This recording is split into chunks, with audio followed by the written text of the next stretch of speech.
Live from downtown Detroit, home of WDIV and Click on Detroit, Local 4 News at noon starts now.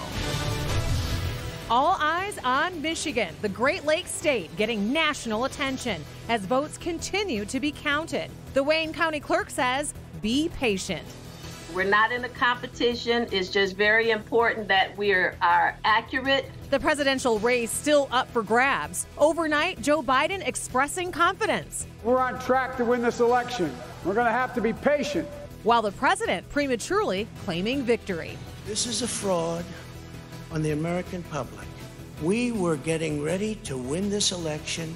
Frankly, we did win this election. The election, it does top our noon show. We would like to begin with a quick reminder that vote tallying has never been completed in a modern U.S. presidential election on election night. So the potential delays are very process. Right now, the race here in Michigan is incredibly tight with former Vice President Joe Biden leading, but there are still votes left to be counted. And in the race for the 270 electoral votes, this is where things stand right now. And you can see that Joe Biden is at 237, Donald Trump at 211, so still a ways to go to get to 270. Taking a look at the U.S. Senate race here in Michigan, that is also tight. Republican John James is looking to unseat incumbent Democratic Senator Gary Peters. And there you see right now it is neck and neck with just a few thousand votes between them. While there are still votes left to be counted, we are starting to get a little bit of a clearer picture of how our local counties voted. So let's bring in our pollster, Richard Zuba, with a look at what the numbers have to say right now. Well, I think what we're seeing is kind of what we expected to have happen. That is, Donald Trump would surge to a huge lead based on the people who voted on Election Day. And these very slowly counted absentees were heavily for Biden. We are looking overall at a historic turnout in Michigan. It may rival the 1960 turnout, which we didn't think we'd ever see again, of well over 70% participation. But what that means is all those absentee ballots, as we said going into this election, take a long time to count. They are very heavily Democratic. And the advantage is clearly in Joe Biden's favor in those remaining votes. All right, Richard, as always, we appreciate your input. Meantime, the Michigan Secretary of State is optimistic that the election results will be coming in soon. But rest assured, we're focused on counting every single ballot. That's our focus. Every single valid ballot in Michigan will be counted. Not being quite exact because that is hard to predict, but hopefully by the end of the day today. Here in downtown Detroit, they are still counting ballots at the TCF Center for all of the Wayne County voters. So let's check in with Hank Winchester on the progress over there. What are you learning, Hank? Rhonda, what's happening here at the TCF Center is historic. It is critical not only to the Michigan races, but to the presidential race. Let me show you what's happening. Take a look here over my shoulder. This is a group of people working with the Democratic Party. They are going to be making their way inside because they want to keep a look at what's happening as these votes are being counted. There's also a large group of people representing the Democrat or Republican Party, lawyers from both sides here at TCF. Here's what we know regarding the numbers here that are being counted. We are still being told across the state there are thousands of ballots still to be counted. That information from the Secretary of State.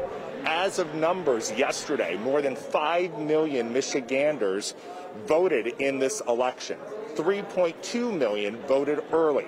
That is what's causing some of this delay, that early vote, going through, making sure that we have the accurate and correct numbers. Many of them from Detroit, also from Kent County, and also from the city of Flint. We had an opportunity to talk with the Secretary of State just a short time ago regarding the progress and where things stand right now. Here's what she had to say. Our bipartisan groups of election workers tabulating those ballots effectively, methodically, and securely. Now, this meticulous process is all about and focused on ensuring every absentee ballot is counted accurately and fairly. We have many secure protocols in place to confirm the validity of every ballot. And in fact, that's why the process takes so much time. Our goal is to ensure, again, we're being transparent, but also fully accurate, and that the public, you all, can trust the results of the results as an accurate reflection of the will of the people. That's the Secretary of State, Jocelyn Benson, who spoke just about 20 minutes ago. Now, you may remember before the election, the Secretary was saying that she did not feel like she was going to be able to certify the numbers here in Michigan until Friday. Well, that has changed dramatically, and here's why. Overnight, a lot of progress made counting those absentee ballots. In fact, insiders saying they believe that we could get concrete numbers here from Detroit and across the state later today. Whether it will be certified, whether that will be ready to go is unclear right now. But it is noteworthy to mention here, Rhonda, that a lot of progress has been made during the last few hours. Things have been tightening. It's exactly why you see those representing the Democratic Party and the Republican Party now here on location at TCF, making sure that all the T's are crossed, all the I's are dotted as this count continues. Rhonda, that's the latest here at TCF. For now, back to you. All right, Hank, thank you. On the national front, Michigan is not the only state that is drawing national attention. We know these battleground states that we've been talking about.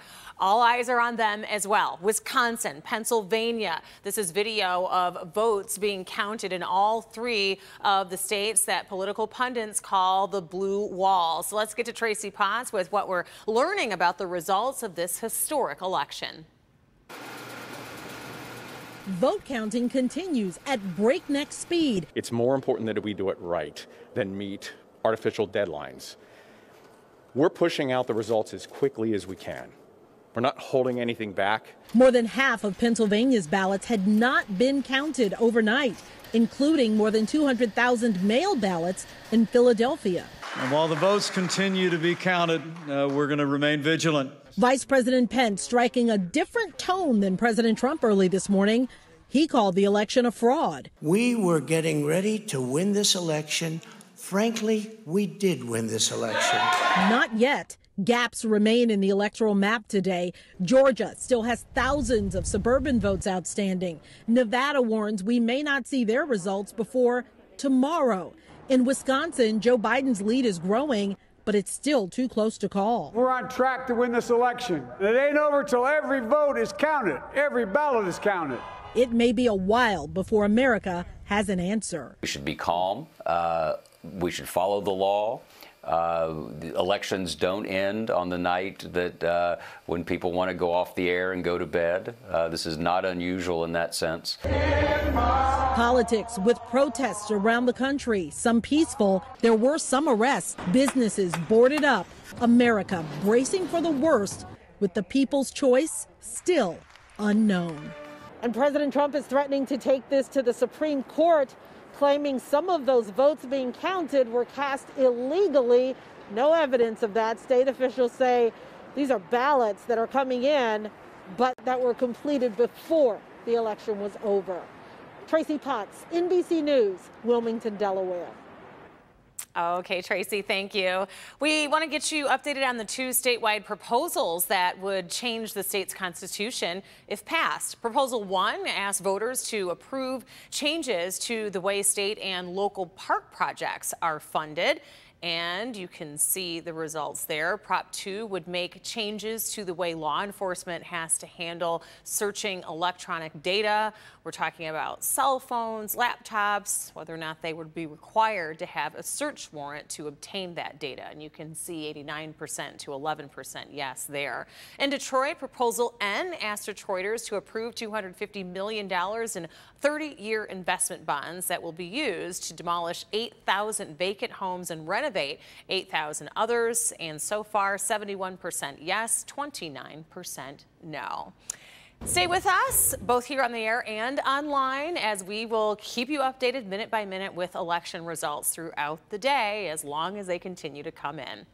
Now to the very latest on the coronavirus here in Michigan. The state is reporting more than 3,100 cases in the past 24 hours, and another 43 people have died from the coronavirus, including 17 people from a review of vital records. We're expecting new positive case numbers this afternoon.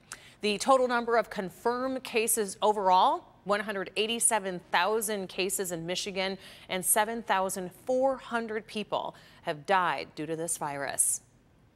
The state's 7-day moving average for daily cases was 3,283 that was reported on Monday, and that's the highest that it has ever been. And the state's fatality rate is at 4%. So to come here on your Wednesday, it is a sunny day. And boy, does it look beautiful out. Feels beautiful, too, if you haven't been out. The local forecasters are tracking near record temperatures this week. So Brandon will be around to update you on that. And also, here's Rod. Once again, Metro